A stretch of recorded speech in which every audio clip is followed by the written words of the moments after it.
Ketua Umum Partai Golkar, Erlangga Hartarto, malam ini dijadwalkan bertemu Presiden ke-6 Susilo Bambang Yudhoyono di Puri Cikeas, Kabupaten Bogor, Jawa Barat. Pertemuan Erlangga dan SBY yang merupakan Ketua Majelis Tinggi Partai Demokrat dijadwalkan pukul 19 waktu Indonesia Barat. Pertemuan juga akan dihadiri Ketua Umum Partai Demokrat Agus Harimurti Yudhoyono. Kedua tokoh akan membahas isu politik terkini termasuk menjelang Pilpres 2024.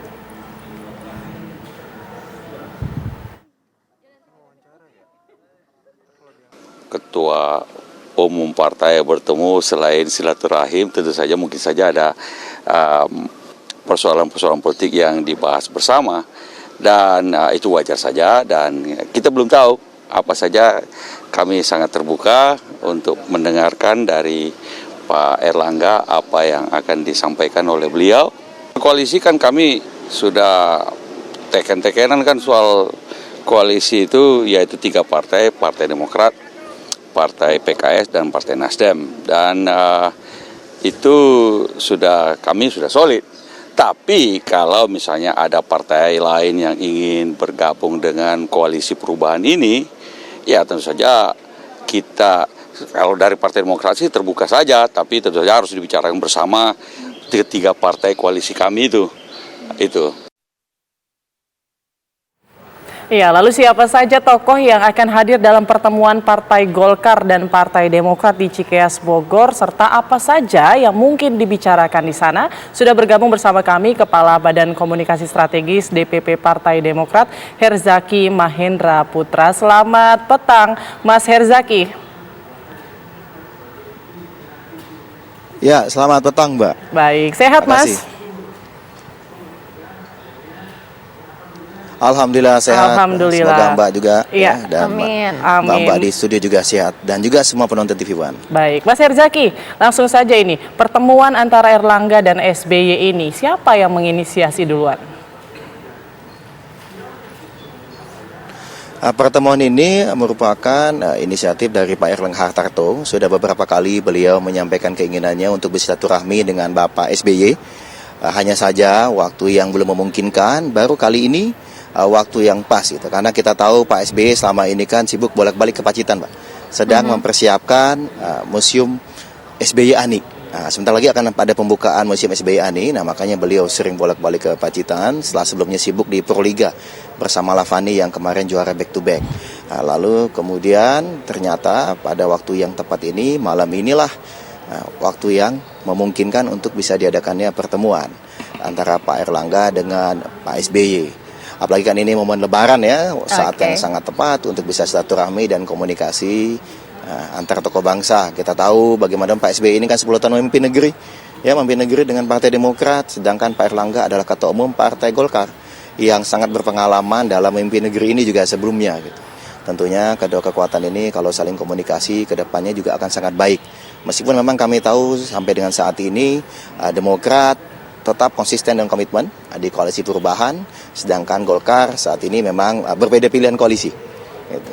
Tetapi tentu komunikasi dan silaturahmi harus terus dijalin antar kekuatan bangsa.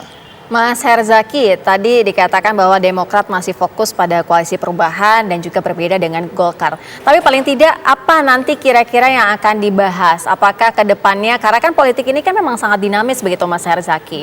Ke depannya sudah akan membicarakan mengenai Pilpres 2024 secara spesifik atau secara keseluruhan seperti apa?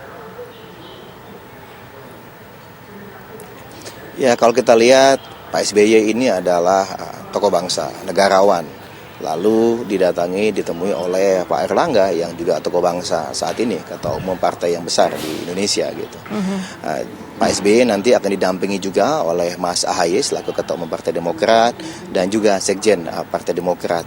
Namanya kalau tokoh-tokoh bangsa bertemu silaturahmi, ya, pertemuan kekeluargaan penuh persahabatan, tentunya akan menyinggung juga situasi politik terkini, politik kebangsaan gitu. Nah, tentunya inilah yang akan menjadi salah satu topik pembahasan nanti, lebih kepada isu-isu terkini gitu. Karena bagaimanapun ya, dua kekuatan politik yang besar ini sangat perlu untuk komunikasi dan silaturahmi. Banyak permasalahan bangsa yang kompleks ya, ke depannya tantangannya juga luar biasa. kami di koalisi perubahan, Golkar masih di tempat koalisi yang berbeda. Tetapi inilah kita ingin menunjukkan bahwa koalisi perubahan itu sangat terbuka.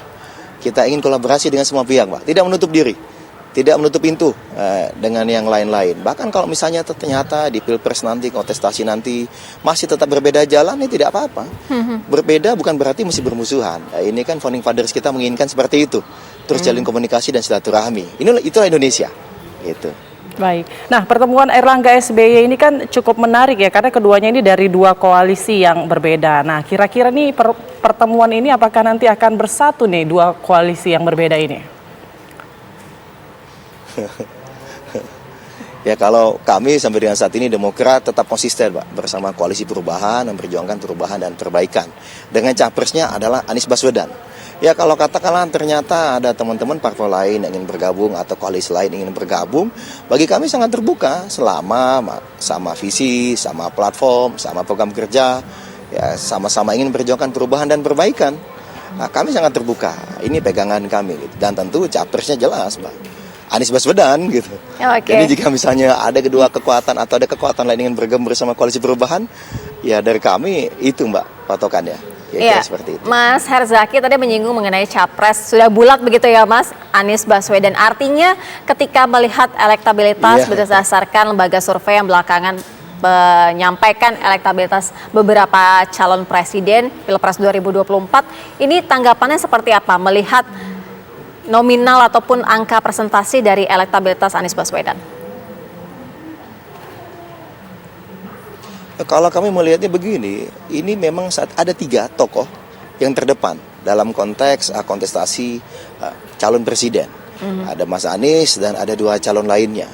Ini kan angkanya tidak jauh beda ya, dari berbagai lembaga survei beda-beda tipis. Sehingga nantinya yang menjadi amat penting adalah satu peran dari cawapresnya. Bisa dikatakan ini adalah Liga Cawapres. Yang kedua, bagaimana kemudian Mas Anies dan Cawapresnya nanti bisa mengkonsolidasikan mesin pemenangan. Kami sudah punya modal 3, ada Demokrat, ada Nasdem, ada PKS. Bagaimana bisa optimalisasi mesin-mesin politik ini? Ya katakanlah kalau kemudian teman-teman Golkar ke depannya misalnya katakanlah bergabung bersama kami, itu kan suatu opsi tapi nantilah. Ya kan? Kita sangat terbuka, tapi lagi-lagi platformnya adalah visinya, platform, ide, gagasan, memperjuangkan perubahan dan perbaikan, harus punya kesamaan dulu di situ, baru kami terbuka untuk pihak manapun. Baik, nah ini tadi jikalau merapat begitu ya dengan koalisi ataupun juga dari Partai Demokrat. Nah kira-kira nih, kalaupun misalnya nih Erlangga Hartarto kira-kira akan mendapat jatah wapres kah? Ada wacana-wacana seperti itu atau bagaimana nih kalau merapat Golkar dengan Demokrat? Kalau yang ada adalah bukan Golkar merapat dengan Demokrat, Mbak, tetapi yang ada dengan koalisi perubahan.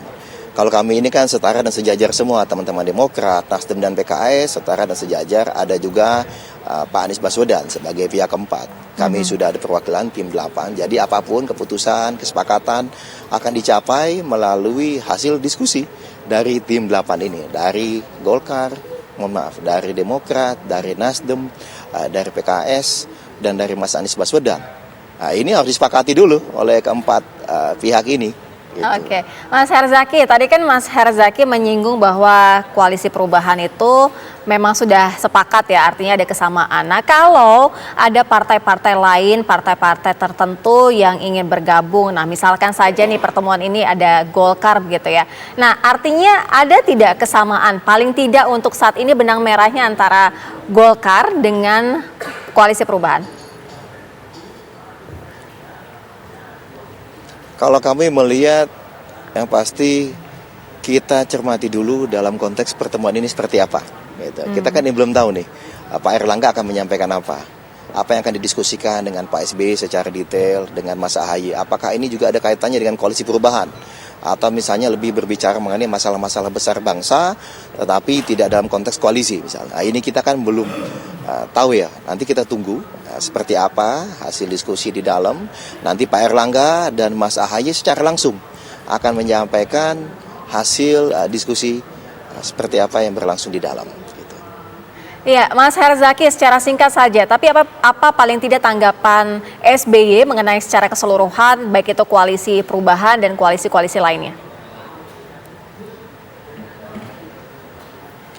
Kalau kita lihat saat ini, dari beliau melihatnya ini bagaimanapun demokrasi yang beliau perjuangkan selama 10 tahun ketika memimpin Indonesia 2004 sampai dengan 2014, ada harapan semoga bisa semakin terus dipertahankan situasi demokrasi yang kondusif dan sebisa mungkin semakin meningkat.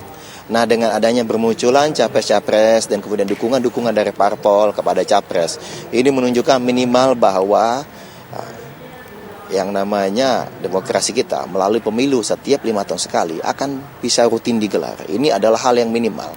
Tentu ke depannya harapannya kontestasi ini adalah kontestasi yang benar-benar jujur dan adil, berintegritas dan bermartabat. Mari kita bersaing bersama satu sama lain, tapi lagi-lagi kedepankan aturan yang ada.